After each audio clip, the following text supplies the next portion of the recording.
I'm Catherine Cullen, and this is The House. And it's like, oh, wait, you're still connected to Parliament, and we're sitting here in a coffee shop in Vancouver, or we're at a meeting. It's a little odd, to be honest. Former NDP MP Nathan Cullen, no relation, has mixed feelings about hybrid Parliament. For 6 years now, MPs have been able to join by video conference. They can also vote using an app. And that voting has apparently happened from a bathroom.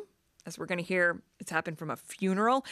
And even when it's just in a coffee shop, Nathan Cullen says watching someone else vote can be strange. As a former MP, getting to the votes, making sure you're there in your seat was such a stressful thing.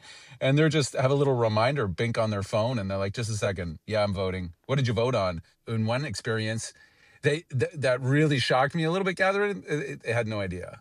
And do not even get him started on AI. Did you hear about that New Brunswick politician reading an AI chatbot's words as part of his speech?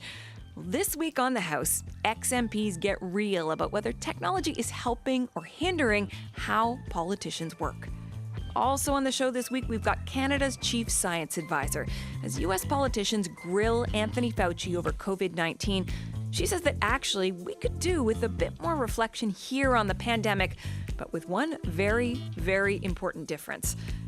And food prices feel painfully high for many of us, but especially if you are in the north. A look at how northerners are coping and whether there's a better way to improve food security in Canada's north. We're going to kick things off with what can go wrong when AI writes the words that come out of a politician's mouth. The House is now in session. At first, this does not sound like a speech that's going to make international news.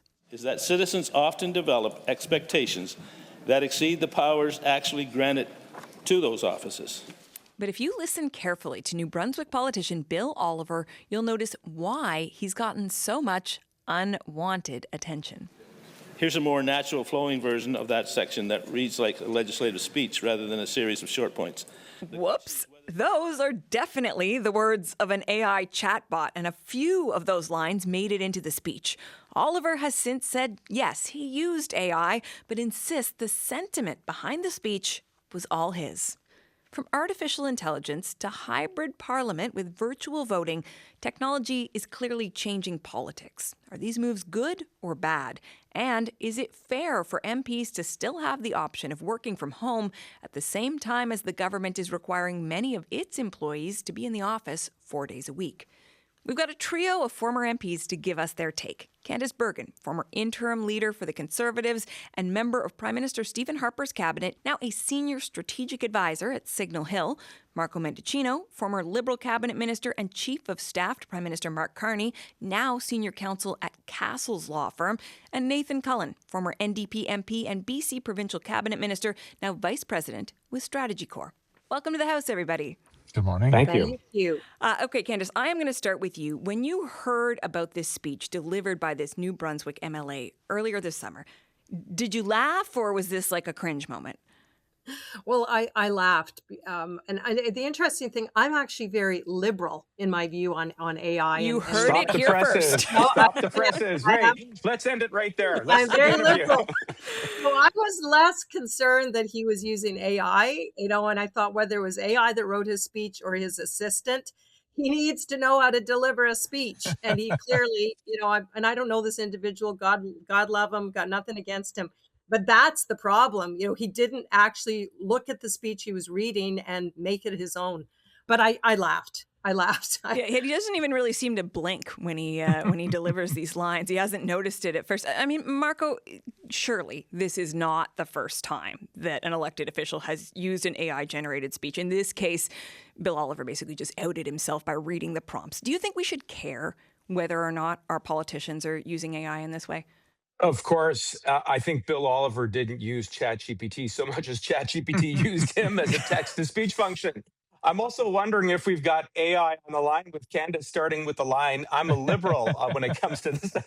So we should probably fact check. Look, I think there are so many positive uses for AI. It can be an efficient tool. It can help you get back to constituents. Yes, it can help you do research.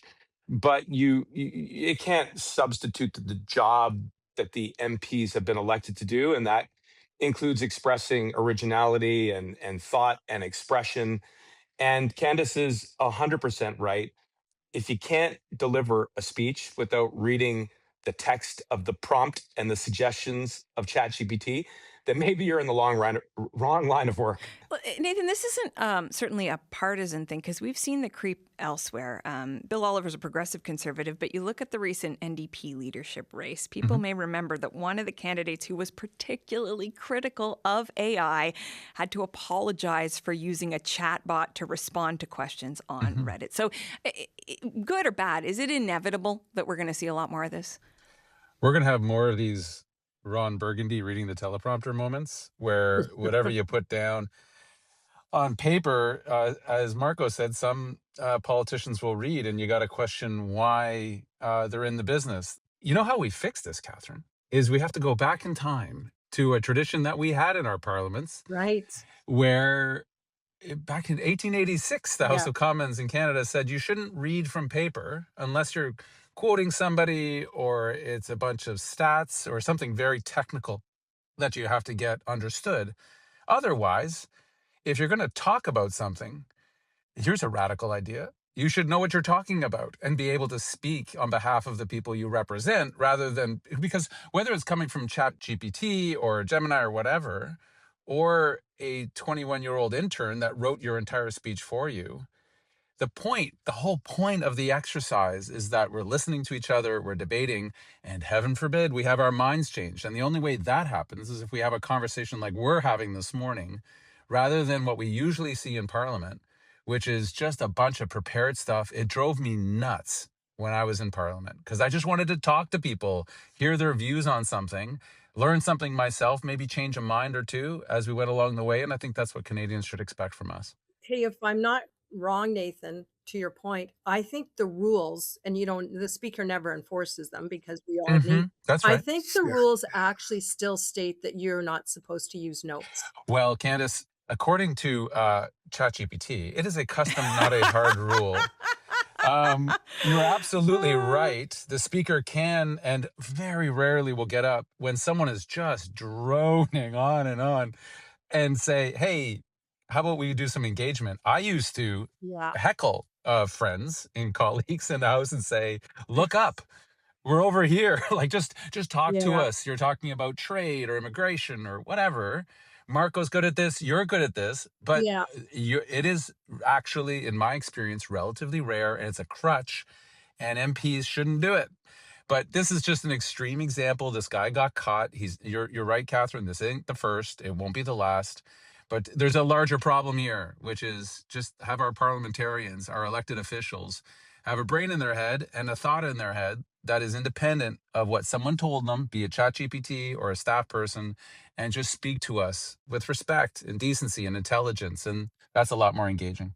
I'm probably a little less judgmental. There we go. There's another big statement than Nathan is on that. And I get maybe it's I think people do, including members of parliament, have certain strengths Sure. in certain areas. And so I do think we can't assume that because someone needs to write out their speech and then read it, that they're less intelligent. And I know you weren't saying that, Sure, Nathan, sure. but I know the spirit of what you're saying is how about you get a little less off your notes? Write an outline of a speech, which is what I would try to do. I'd usually have a couple of things to read in case my mind did go blank. Didn't happen often, but I know what you're saying, Nathan. At the same time, like, it's okay for MPs to, in some cases, whether their staff writes the speech, the staff member needs to know the substance of who their MP is. Like obviously the prime minister, someone's writing his speeches, someone's writing a lot of the things that he's saying. So I'm probably not quite as harsh as Nathan is on that, but But Catherine, could I Get in there, Marco. Yeah, I think we're looking at this through the lens of an exchange in question period or delivering a speech, and I totally agree with Nathan and with Candace that the more authentic and the less scripted you are, the more you're effectively doing your job as a human representative for other human beings. That having been said, I do think that there are some really positive and practical uses that AI can be deployed to make you better at your job. For politicians specifically. Yeah, Yeah. for What? politicians, and I think for many other professionals and folks who work across a wide array of the economy. But summarizing legislation is a good example. Like if you are not an expert, if you're not a subject matter expert on defense policy, AI can help you summarize a bill, and that is an effective use of the tool. It can help you prepare for committee by providing you with a brief. It can help you, as I said earlier, respond to heavy volumes of constituency questions that relate to immigration or taxes. It can help you translate. I mean, the three of us worked on Parliament Hill, where there are, in fact, legal requirements that we provide services in both official languages, but beyond that, translating into many other languages that our constituents speak and engage in. So there are positive uses, but with each and every one of those positive uses, there are some corresponding risks like Hallucinations, I was going to say. Yeah, or fraud, or being hacked, or privacy, or disinformation. I think that the key thing, though, is I think just to come back to the core principle that while AI can be, used as a good tool to enhance your job, it can't do your job for you. And that's the point, I think, that runs through all of these different applications. Yeah, whether you're a politician or not. Right. Okay, well, I want to turn to a different question of the way that technology is affecting the way we do politics. It's been 6 years this summer that the House of Commons brought screens and video conferencing into the chamber because of the pandemic, and then the voting app came along a little bit later. MPs are still able to use both, and there's still debate about it. Here is Conservative MP Michael Chong earlier this year offering his take on whether virtual participation in the House of Commons should still be allowed. I believe we should end hybrid parliament. We are the only national legislature amongst Western liberal democracies to remain in hybrid mode. The UK House of Commons ended hybrid sittings on July 22nd, 2021, 5 years ago. The U.S. House of Representatives ended hybrid sittings on January 9th of 2023, and the Australian Parliament ended hybrid sittings on July 25th of 2022. And I would note that the French National Assembly never actually had hybrid mode. Liberal MP Corey Hogan took a different view. I will say, as a father of 3 young children, an 11-year-old, a 9-year-old, a 7-year-old, and also the son of aging parents, I have really appreciated the flexibility that hybrid has allowed on those unique occasions where it was necessary. My father was in the hospital recently, the ICU for 11 days, and being able to be there at his bedside and do my work from Parliament, from the hospital was really important to me. Okay, so we are going to conduct a little vote of our own hybrid parliament. Yay or nay? Can we vote virtually? Wait, I mean, you're not here with me, so Candace, I'm going to start with you. Yay or nay on hybrid parliament, and a very quick explanation of why. Yeah, no, I'm nay, and not just because I agree with my former colleague, who I have a lot of respect for, Michael Chong. I was the House leader when COVID hit, and when we had to make the decision to do hybrid parliament. I would say overall Conservatives were never in favor of it. Like, we really thought, can't we figure out a way to do this in person? But then with the rule, with the COVID rules, et cetera, we realized we had to obviously go along with allowing that to happen. But I absolutely believe that it needs to end. Listen, I'm open. I'm not making the decision, and I might be wrong. Maybe, there could be exceptions. But I do believe that we do better work when we're there in person, when we are actually in the building. So I'm a big no to hybrid parliament. Marco, yay or nay? I'm yay. I say that with, some qualifications. Look, I think Parliament has proven that it can modernize, and the use of hybrid Parliament has made it more accessible for people like Corey, who I think gave a really concrete example where he's got a relative who's in intensive care, wants to be there, but still has a job to do. And that job means standing up and voting for the constituents that he represents. And there's no more core responsibility than that. So I do think that the technology has proven to be an efficient tool that makes it more accessible for MPs who work there. But I also don't think it should just be a tool of convenience. Like, I don't think it should be that you can use facial recognition because you just don't want to show up to work. I mean, ultimately, I agree with Candace's broader point that we do effective work when we are in the chamber, sitting face to face, having human exchanges. So I do think that we need to sharpen the principles around when it's deployed. I also would add one last thought, and that is we need to make sure that it can't be hacked. So far, it has proven to be quite a resilient tool, but just given all the threats that we know exist in the national security landscape, and there are many and sundry, we've got to make sure that we are using that tool as safely and as securely going forward. Okay, Nathan, you get the chance to be the tiebreaker in this completely consequence-free vote. Yay or nay? I'm nay with exceptions. Okay. I think as long as everyone is able to keep their pants on, which it seems like most people now have figured out how to Ouch. not show up on Ouch. camera. You don't Yeah, mean that too soon, figuratively. Marco? Well, to be, no, yeah. but did you see that story about the New Zealander parliamentarian who logged on and there was all of her Yeah. laundry, and you kind of felt for her. But what are Yeah. the exceptions? Like, that's the question. Yeah. So but this happens in the private sector. It's a little bit more obvious and glaring when it happens publicly with elected folks. You're entering into people's homes, and it can be a bit awkward. The reason I say exceptions, Corey, the clip you played, it gives a great example of why hybrid can work, right? The ability to be there, but also make sure that their vote is cast on behalf of people that we represent makes perfect sense. I would also say who you attract to Parliament can be affected this way. Parents with young kids, people taking care of elders. You want those voices in our Parliament. You don't want someone to look at the job and say, well, I got to be on the road 250 days of the year. I can't do it. I can't do it to my family. We want those voices. The reason I want to say nay, though, Catherine, is because your influence, your ability to affect change, to work on behalf of your constituents is directly connected to your proximity to the place. And as a Western MP, I was rural. I had one of the worst commutes in the country. It was still really, really important for the people I represented to be there because, as my colleagues know, as you know, Catherine, the hallway conversations that happen, the ability to bring a constituent's problem to a minister or to a friend and say, let's work on this, let's fix this, is dramatically improved. If you know people, you have some relationship with them, and you can bump into them at the cafeteria and say, hey, I got something for you. Can we work on this? I guess if I can just say this, because I was a mom and I am a mom. And when I was a member of parliament, my two younger kids were 12 and 14. And for literally 15 years, I missed every single one of their birthdays just because their Mm, birthdays were in April and June.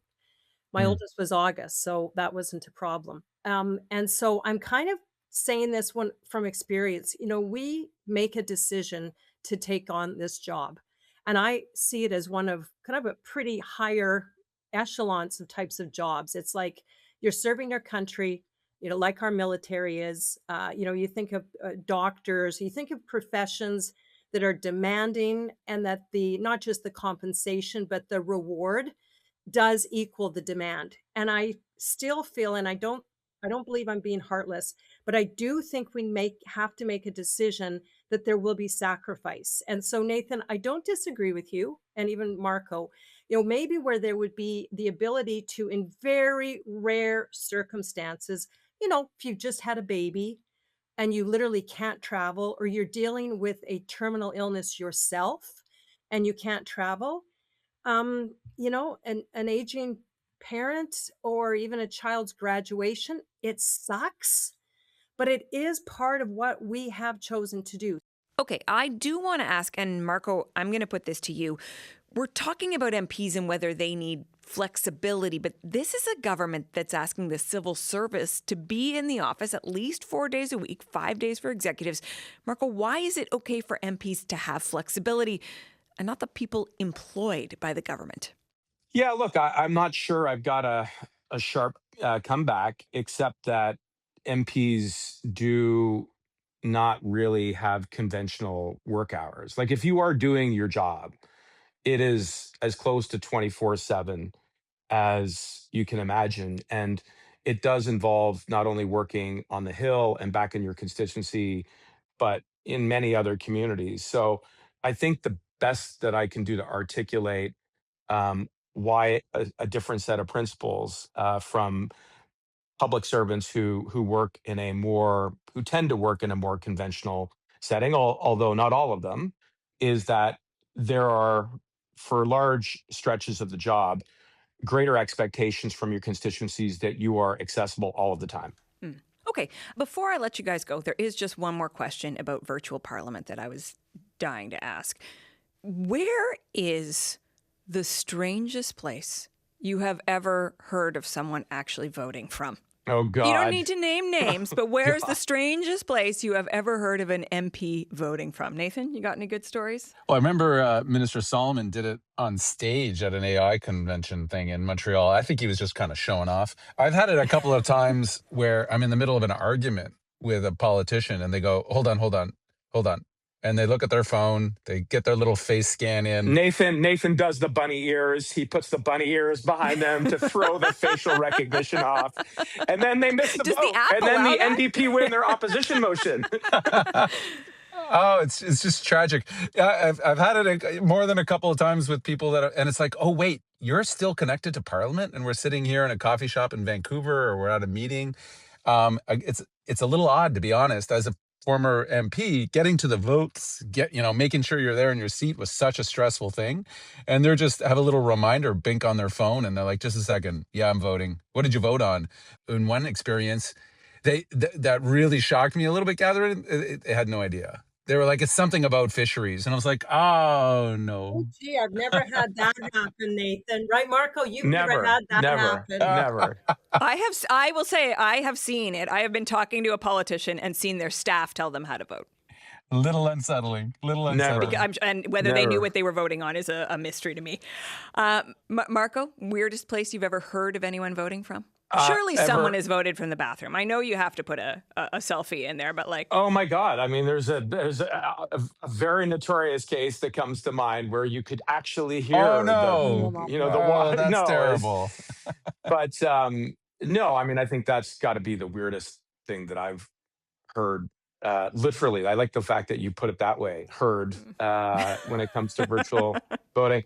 I had to vote. This is actually less weird and more somber, but just kind of underscores the utility of the technology. So, if you are out doing like an important event, I was at a funeral once, and I had to step away to go do a confidence vote.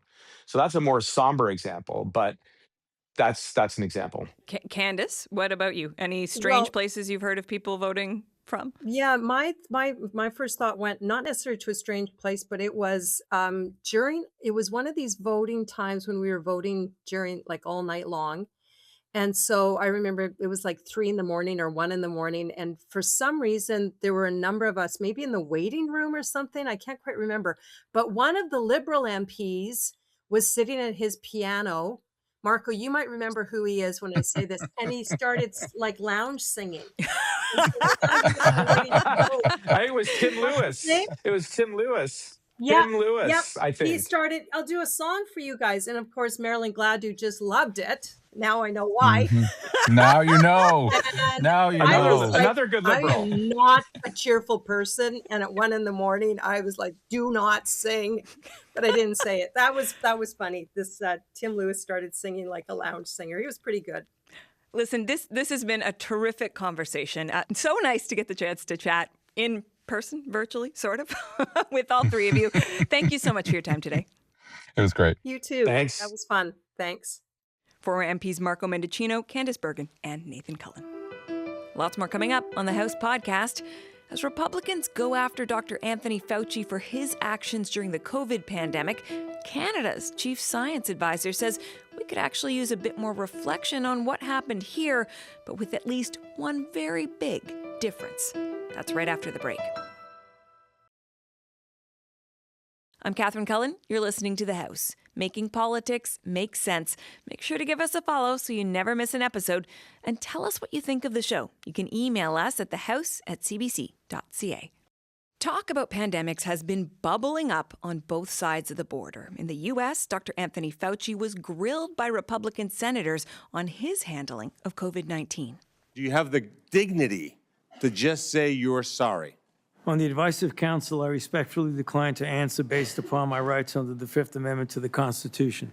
This week, that U.S. Senate committee voted to hold Dr. Fauci in contempt of Congress for refusing to answer questions, which opens the door to a possible investigation, even criminal charges.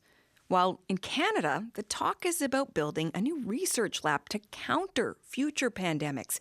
Here's Winnipeg South MP Terry Duguid announcing plans for the $267 million facility. Preparing for the next public health emergency begins long before the emergency arrives.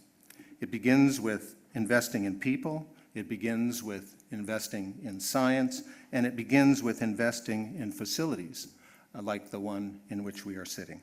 Now, that doesn't mean there aren't some people asking questions about the last pandemic here, too. Conservative MP Dean Allison is holding his own inquiry into COVID-19 vaccine injuries. So, just how prepared is Canada for a major disease outbreak, and how are we doing when it comes to public trust? Mona Nemer is Canada's Chief Science Advisor. She's also chair of the Steering Committee for the International Pandemic Preparedness Secretariat. Welcome to the House. Thank you for having me. I want to start with this laboratory announced this week. I want to make it clear to folks, you are an independent advisor. You don't make government policy. How important is it, though, to have a new research lab like the one planned in Winnipeg? Well, the COVID-19 pandemic clearly demonstrated that we lack infrastructure in Canada that will allow us to respond properly and efficiently to an outbreak or a pandemic. So after, I think, taking stock of that, the government has decided to invest in such infrastructures, both within the government lab itself and also in a university as well as in industry facilities as well. Yeah, I was wondering, I want to zero in on that for just a second. For those of us who aren't scientists, in the simplest of terms, what would you hope that this lab is going to accomplish? Well, I'm hoping that this lab and other facilities across the country will have sustained funding to carry out research in preparation for the next pandemic, meaning that they'll be able to better understand priority viral families, for example, be able to develop vaccines against them, be able to develop ways that we can detect them, so diagnostics, surveillance, and also develop therapeutics for post-exposure, as we're seeing now the importance of this in the Ebola pandemic that's taking place in Africa. When it comes to future measures, fighting future pandemics, I wonder how much fatigue or resistance you encounter when you try to talk about prevention. Well, clearly, there was COVID and pandemic fatigue after COVID, but regrettably, just because we're collectively fatigued of dealing with a virus or pandemic doesn't mean that the need and the urge is not there to prepare for the next one. This being said, I think that the pandemic has also taught us important lessons about public engagement, about public trust, about the need actually to develop this trust during peacetime, if I can say, meaning between pandemics or prior to pandemics, because it's not, during crisis that we're going to start developing the trust that is absolutely critical. When we look at what has happened when it comes to trying to deal with these highly contagious diseases since COVID, you have said the world was too slow on Mpox Yes. in 2024. You mentioned a moment ago the Ebola outbreak, primarily in the Democratic Republic of Congo. Officials there saying the severity of this instance, of this outbreak, is unprecedented. Is it your sense that the world is falling behind again? Well, I would say that we're certainly not on top of things, just judging by the reality. You just mentioned Ebola. This is not a new virus that's unknown to us. It's a variant. Like we knew that this existed, but there were no vaccines, no therapeutics, not even diagnostics that were ready to detect it. And as a matter of fact, that's a bit what happened, that the virus went undetected for, we think now several months, and that's what's worsened the containment of the outbreak. So yes, we still don't seem to be on top of things that to have really learned the lessons from COVID. And perhaps COVID, hit wealthier countries and countries that are perhaps less used to dealing with outbreaks and epidemics and, multiple ones actually at the same times, like some other places in the world. So, there was, this panic and this urge to do something. And then when the pandemic was over, it's just like we went back to our regular, comfortable living, thinking that, okay, this is a once in a century. But Mm. since COVID, we've had mpox, we've had Ebola, we've had hantavirus. I mean, the list is long. H5N1 is still a threat. So I don't think that we can declare victory and just move on to other things. I want to zero in on one of the factors at play in this moment. I want to specifically look at how Canada might be affected by what's happening in the U.S. We talked about U.S. Republicans attacking Dr. Anthony Fauci for his role in COVID response. The Trump administration has made major cuts to USAID, which played a big role in global vaccines, although we're seeing the restoring of some vaccine funding, it looks like. How much of what is happening in the U.S. is affecting Canada's preparedness? Well, I mean, to start off with, the relation right now with the U.S. is putting a lot of pressure on the government to support a number of industries, a number of sectors, and that already takes away from the focus and also the resources that could go into preparedness and health sovereignty for that matter. But the other thing is we live in a global world. What happens in the US is known, is heard about, is learned in social media, in regular media all over the world. And it plays, into perhaps more polarization and the unfortunate politicization of health issues, which is really very unfortunate because, science and health should really be apolitical. And yet they're anything but. Yes. We've talked a lot about trust, and there is still anger from some Canadians about the COVID-19 response. Conservative MP Dean Allison is holding what he calls the Allison inquiry next month. It's supposed to hear testimony from people who say they were injured by COVID vaccines. How would you describe the level of trust amongst Canadians around these questions right now, their trust in authorities when it comes to these questions around disease? Well, I mean, there are surveys that clearly show that in general, trust in government, trust in science is decreasing, although the public trust in scientists is certainly higher than trust in other professions and organizations. Nonetheless, it is worrisome. And I think that, the COVID, like there are a lot of lessons learned from COVID. And, nothing was perfect, but nothing was, horribly, badly done either. Are you saying that mistrust, when you say nothing was horribly badly done either, are you saying that mistrust is then not deserved? Well, I wouldn't say that, that distrust is not deserved, because I think people distrust when they don't understand or they have, their perspective, and perhaps it hasn't been sort of, confronted or discussed against other things. So I think we have to respect how people feel, and then we need to meet them and hear them and understand, where things stand. People are angry for different reasons, around the COVID measures. For example, some are angry because they lost their livelihood. Others are angry because they lost loved ones. Others are angry because the kids didn't go to school. So I think we need to understand all this. It's not a monolithic, sort of distress or anger. And it's just like I wish that we could reflect on the good and the bad that we did during the pandemic, and really, take stock and lessons learned, and not turn them into political, confrontations. Would you like to see the government push for that, a reflection on what we did wrong and right during the pandemic?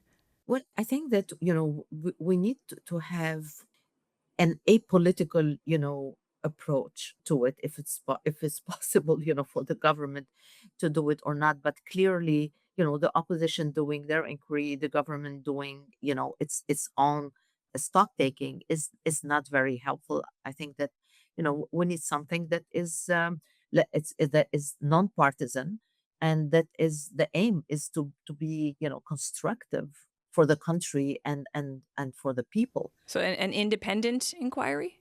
Well, I think that we need to have something that is as independent and nonpartisan as possible. I think it cannot be either an sort of open-ended thing. I think we need to have very specific questions, but not an open-ended sort of inquiry that would take forever. And by the time it's done, people would have forgotten what has happened. Just like now, when people reflect on and are angry about, for example, some of the vaccine discussions, people forget that, so many folks were dying every day before we had vaccines, and how much vaccines saved lives, actually.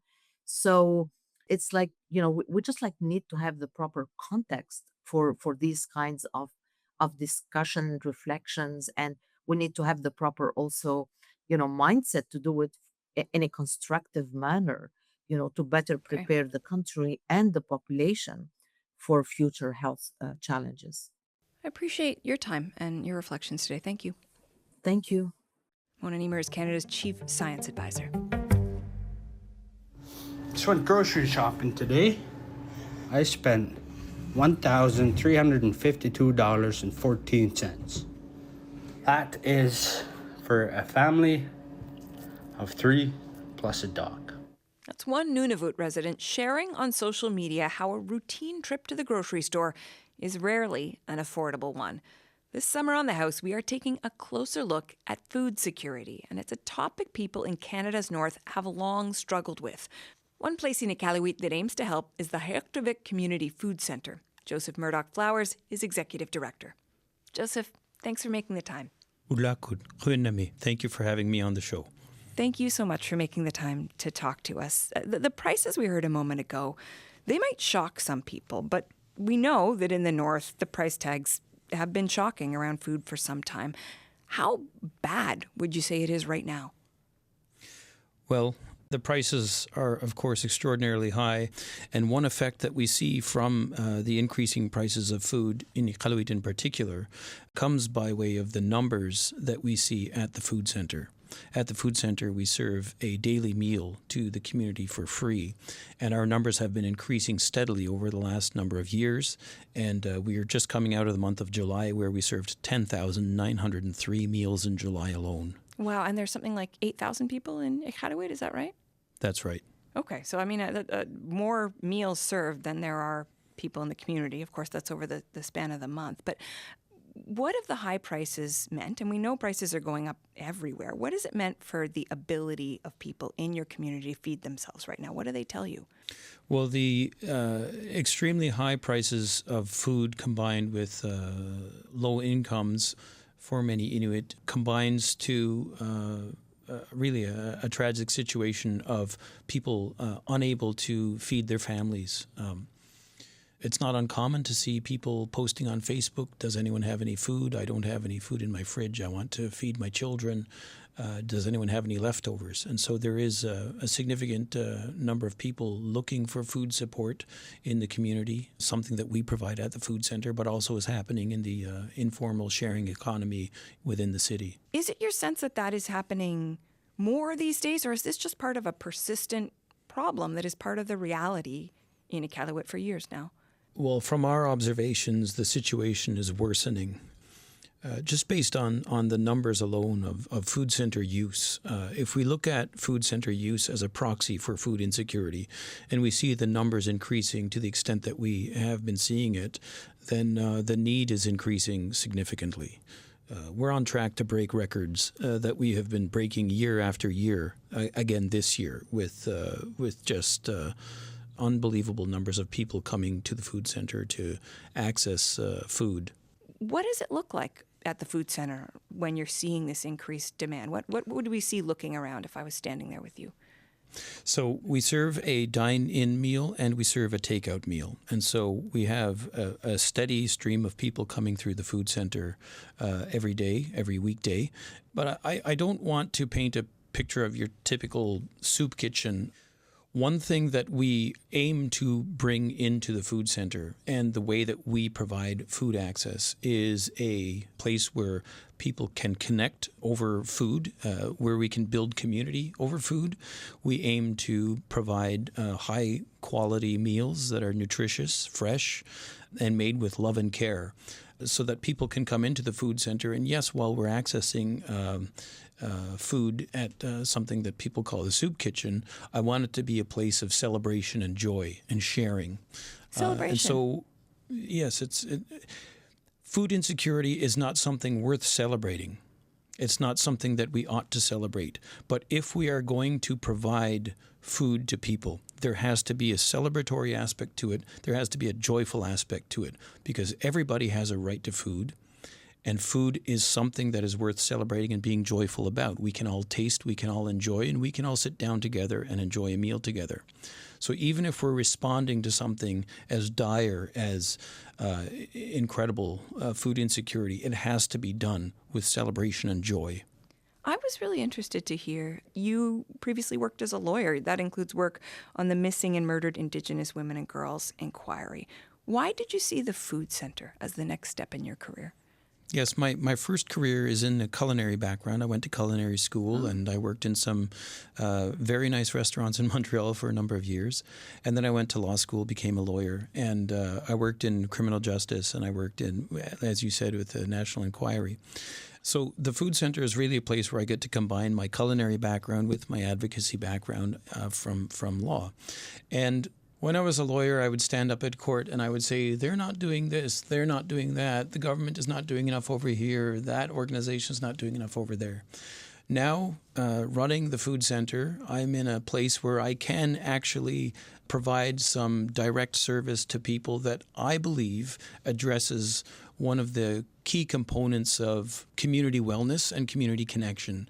And I believe that if we have a stronger community connections that are built in part over food, then it will alleviate some of the pressures on the justice system, for example. I mean, when we're talking about, we haven't yet spoken about the country food aspect of our work, but when we're talking about sharing food and caring for one another, it makes for a healthier community. And if we have a healthier community, then we are going to, I believe, see a decrease in the in some of the social ills that we deal with day to day. It's not the solution to everything, of course, but it's an important part of the solution. People in the South may or may not know country food, that's fish, wildlife, plants that are harvested locally. So in your case, you might be talking about seal, whale, caribou, that kind of thing. How do you try to use that to create a better future for the people who visit the food center? Yeah, so country food is indeed the food that we get from the land and the sea and the sky in Nunavut. So that includes things like Arctic char, caribou, mattak, berries, clams, walrus. And so country food really has to be central to our response to food insecurity in Nunavut. It is mainly Inuit who are food insecure. When we quote those numbers, we're talking about Inuit who are food insecure, and Inuit want to eat country food. Country food is abundant in Nunavut. There's so much, and it's so good, and it's so tasty, and it's so exciting to learn about. It's so exciting to go hunting and fishing and to share. It has to be central to what we do. And so we put that into our daily meals. We do food skills programming that's based on country food. We have country food sharing with our different programs. So often when you come into the food center, you will see, and you can certainly come in and enjoy as well, some kwak, that is frozen raw country food. And share that with some elders on Wednesdays in our country food store that we run adjacent to our kitchen.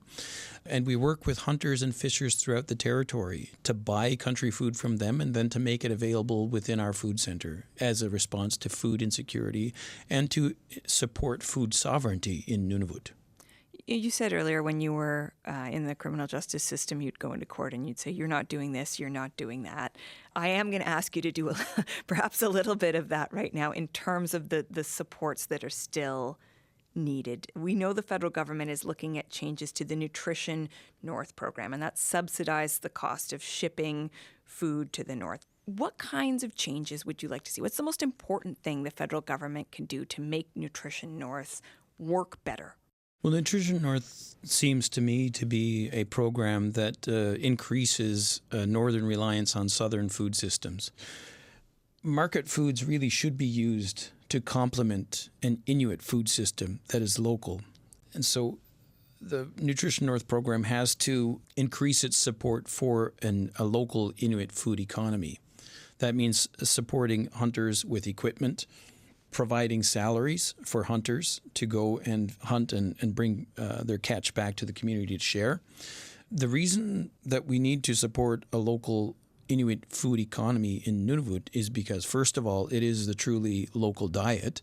It is culturally relevant. I view it as an important part of reconciliation to repair the rupture that happened by Inuit dislocation, cultural dislocation, which included in part a disconnection from a hunting economy.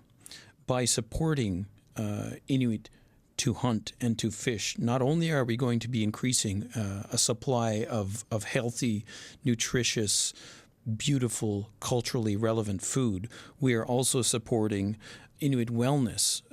This is suicide prevention work. This is economic development. It is environmental knowledge. It is community connection. It's language. So when we're supporting a hunting economy, we really are supporting a holistic approach to Inuit wellness that goes beyond nutrition and goes to social and cultural connection as well. Given everything you just said, I wonder, when you see the conversation happening in the South and the federal government talking about a national food security strategy, what is the thing that you would want to see there that reflects the needs and the perspective of Inuit? I mean, I can't speak nationally, but I can say that in Nunavut, food is abundant, and we don't need to think about food insecurity in Nunavut as a problem of scarcity. Rather, we should look at it as a problem of access to the food that we have. If we increase supports for accessing the land for food and sharing that food in our communities, then we can have food security in Nunavut. In the Nunavut context, market foods have to be a complementary part of a comprehensive approach to nutrition that has country food at its center.